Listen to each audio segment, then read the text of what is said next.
نمشي مباشرة طارق سالم. طارق، بالنسبة للترجي القرعة الجميع يقول أنها أنصفت الترجي الرياضي التونسي، القرعة جيدة للترجي الرياضي التونسي بالنظر لوضعية شبيبة القبائل، وذكر أن شبيبة القبائل أقالت مدربها منذ ساعات أو منذ يوم تقريبا.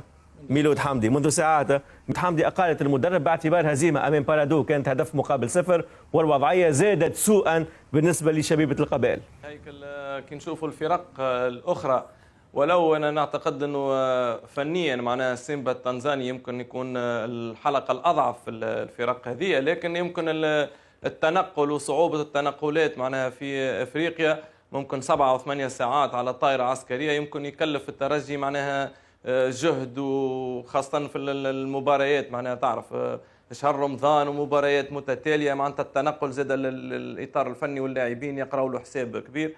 نعتقد انه معناتها احسن قرعه جات للترجي، تجنب الاهلي، تجنب تنقل صعيب مع فريق يعاني في البطوله نتاعو، فريق معناتها ماهوش مستقر في المردود نتاعو، عنده التفكير نتخيل معناها صحيح الشامبيونز ليج مهمه ولكن تفكيره زاد في البطوله الجزائريه، وفنيا زاد الحقيقه معناتها الفريق ماهوش الفريق اللي اذا الترجي يكون حاضر، وخاصة أهم مشكلة في الترجي تو هي تجسيد الفرص اللي تجي للترجي في المقابلات هذه. وشفنا معناتها مقابلة ستيف عم ناول الترجي كان أفضل في النهائي في المقابلة الأولى في ستيف، لكن أضاع 4 ولا 5 فرص، الكرة ما ترحمش.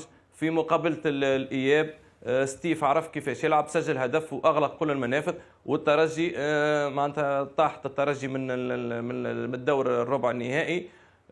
يعني هذيك التجربه نعتقد انه الترجي خذا منها معناها العبره، ويلزموا يعطي الفريق قيمته. هذا ربع نهائي شامبيونز ليج، زوز مباريات مهمه، ولكن كما قلت معناتها القرعه نعتقد انها انصفت الترجي الرياضي.